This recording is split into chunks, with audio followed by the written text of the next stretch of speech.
Hello வணக்கம் and welcome. SBS முக்கோணம் சொன்னால் வழங்கும் சிரிப்பிடா. இன்றைய முக்கிய செய்திகள். சமீப காலமாக சீரியலில் தொடரும் அத்துமீறல்கள், பொதுமக்கள் ஆவேசம். பொது தேர்வில் பள்ளி மாணவர்கள் அதிகமாக காப்பி அடிப்பதாக புகார்.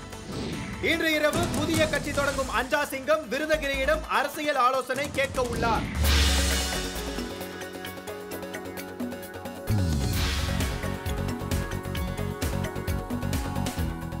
+2 தேர்வில் 17 மாணவர்கள் காப்பி அடித்ததாக பிடிபட்டனர். பாவம் பசங்க. யோ என்ன பண்ண முடியும்? क्वेश्चन பேப்பர்லாம் அவ்வளவு டஃப்பா இருந்தா பசங்க காப்பி அடிக்க தான் செய்வாங்க. இவன் காப்பி அடிக்க தான் போயிருக்கான்றேன். அப்படிலாம் கிடையாது. அவன் படிக்க தான் முயற்சி பண்ணியிருக்கான். இல்ல அவங்க கிட்ட கேட்டதுக்கு என்ன சொன்னாங்கன்னா எக்ஸாம் क्वेश्चंसலாம் டஃப்பா இருந்தது அப்படினு சொன்னாங்களாம்.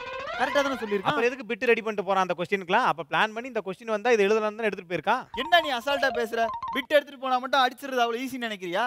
அத பார்க்கணும், அவர் வராரான்னு பார்க்கணும், அது நடுவுல பார்த்ததை இங்க எழுதணும். ஓ அப்ப காப்பி அடிக்கிறத நீங்க சப்போர்ட் பண்றீங்களா? லக்ஷன் காப்பி அடிக்கிறத சப்போர்ட் பண்றீங்களான்னு கேக்குறேன். அடுத்த செய்திகள். மளிகை கடையில் பூந்து சங்கிலி அறுத்த வாலிபரை மடக்கி பிடித்த பெண்மணி. அடடா பாத்தீங்களா நம்ம நாட்டு பெண்கள் எவ்வளவு வீரமா இருக்காங்க. ஆமாமா மடக்கி பக்கு புக்குன்னு குத்திக்குது அந்த பொண்ணு. ஆனா எனக்கு ரொம்ப பயமா இருக்கு. ஏன் நீ எங்க சேலர் போனியா? இல்ல சங்கிலி இல்ல ப்ரோ. நாளை பின்ன ஏதாவது ஒரு லவ் லெட்டர் அடிக்க போகும்போது இதே மாதிரி மடக்கி லவ் லெட்டர் அடிக்க போனியா? சரி லவ் லெட்டர் கொடுக்க போகும்போது லவ் லெட்டர் கொடுக்கும்போது மடக்கி பிடிச்சி அடிச்சாங்கன்னா வாங்கிட்டு அடுத்தது வேற பொண்ணு கொடுப்போம். இதான் நமக்கு தெரிஞ்சது. அப்போ ஓகே. திருமண மேடையிலேயே கணவனை தூக்கி போட்டு மிதித்த முதல் மனைவி. கல்யாணம் ஆனதுக்கு அப்புறம் தானே பொண்டாட்டி எப்பவும் தூக்கி போட்டு மிதிக்கும். இதெல்லாம் கல்யாண மேடையில தப்பு இல்ல. வீட்டுக்கு கூட்டு போய் புருஷன் தானே பொறுமையா அடிங்க. ப்ரோ ரெண்டாவது கல்யாணம் முடிஞ்சதுன்னா இந்த என்ன சொல்றது புருஷன் வேற வீட்டுக்கு போயிருவாரு. இப்ப நடந்தது போறது ரெண்டாவது கல்யாணம். நடத்த போறது இல்லங்க, நடந்தது ரெண்டாவது கல்யாணம். அதனாலதான் முதல் மனைவி தூக்கி போட்டு மிதிச்சிருக்காங்க. தப்பு இல்லம்மா, யூ கேரி ஆன். பட் இருந்தாலும் மேடையில் வச்சு அடிக்கிறதெல்லாம் ரொம்ப தப்பு. எதுவாக இருந்தாலும் சைடில் கூட்டு போய் அடிங்க. சமீப காலமாக சீரியல்களில் தொடரும் அத்துமீறல்கள், பொதுமக்கள் கருத்து. முன்னெல்லாம் சினிமால வந்து பார்த்தனா முத்த காட்சி வந்தாலே உடனே வெட்டி தூக்கிடுவாங்க. ஆனா இப்ப சீரியல்ல 3 நாளைக்கு ஒரு வாட்டி முத்த காட்சி வருது. அதுவும் அந்த காட்சியில நம்ம தமிழ் பட பாட்டெல்லாம் டப்பிங்கா போட்டு ஐயோ பாக்குறதுக்கே ஒரு மாதிரியா இருக்கு. அதாவது இந்த மாதிரி சீரியல் நிலைமைகள்லாம் மாறிட்டு வரதுக்கு காரணம் யாரு? மக்களா இல்ல இந்த சீரியல் எடுக்கிற டைரக்டர் ப்ரொடியூசர் இத பணமாக்குறாங்களே அவங்க காரணமா? இத பத்தி விவாதிக்க தான் வந்து அந்த சீரியல் எடுக்கக்கூடிய ஒரு டைரக்டர் வந்திருக்காரு. அது மட்டும் இல்லாம நம்முடைய சமூக ஆர்வலர் வந்திருக்காரு. அவங்க இருவருக்கும் நம்முடைய வணக்கத்தை தெரிவித்துக் கொண்டு விவாதித்து தொடங்கலாம். வணக்கம் ஐயா. இப்ப சீரியல்கள்ல அத்துமீறல்கள் சமீப காலமா வந்து அதிகமாயிருச்சு அப்படின்னு சொல்லி பொதுமக்கள்கிட்ட ஒரு கருத்து இருக்கு. ஏன் இப்படி பண்றீங்க? இதை நீங்க அத்துமீறலா பார்க்க கூடாது சார். இது ஒரு கலைக்கண்ணோட பார்க்கணும். சினிமாக்கு நிகரா சீரியல் போன எல்லா ஒரு துறையும் வந்து வளரணும். என்னை பொறுத்த வரைக்கும் அவங்க அத்துமீறல, அவங்களுக்கு அவ்வளவுதான் வருது. அதாவது இப்பதான் நாங்க ஆரம்பிச்சிருக்கோம்.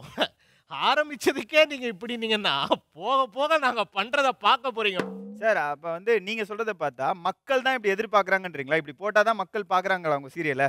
மக்கள் அதை ஆதரவு கொடுக்கறதுனால தான் அதுக்கேற்ற மாதிரி அடுக்கிக்கிட்டு இருக்கோம் சார். கள்ளக்காதர்ல என்ன சார் எதிர்பார்ப்பு? அது இவரோட எதிர்பார்ப்பு.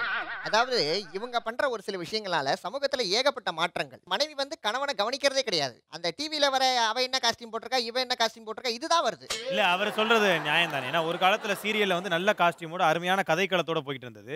ஆனா இப்ப என்ன கதைனே தெரியல. காஸ்டியூம் மட்டும் மாத்தி போட்டு வர்றாங்க ஒவ்வொரு நாள். ட்ரெண்டுக்கு ஏற்ற மாதிரி மாறிக்கிட்டு இருக்கோம் சார். முதல்ல இருந்த மாதிரியே இப்ப சீரியல் எடுக்க முடியுமா? எடுத்தா பாப்பீங்களா? சமூக ஆர்வலர் நான் உங்களை கேக்குறேன். சினிமால வந்து ஒரு முத்த காட்சி வருதுன்ற போது அது சாதாரணமா பாக்குறீங்க. ஆனா சீரியல்ல வரும்போது அதை ஏன் ஏத்துக்க மாட்டீங்க? இல்ல சினிமானா நாங்க தனியா போய் தனியா நாங்க ஜாலியா பாத்துட்டு வந்துடலாம். பட் ஆனா டிவிலனா எல்லாரும் பாக்குறாங்க. இல்ல சமூக ஆர்வலர் வந்து கரெக்டா சமூகத்தை புரிஞ்சுட்டு தான் பேசுறாரு. எந்த தவறும் இல்ல. அதாவது பாத்தீங்கன்னா முதல்ல சீரியலை வந்து மனைவிமார்கள் மட்டும் பார்த்துக்கிட்டு இருந்தாங்க. அவங்களோட சேர்ந்து மாமியார்களும் பார்த்தாங்க. அப்போ குழந்தைகளும் கூட சேர்ந்து பார்க்க ஆரம்பிச்சாங்க. இதுல விட்டு போன ஒரு ரகம் யாருன்னு பாத்தீங்கன்னா இந்த கணவர்கள்.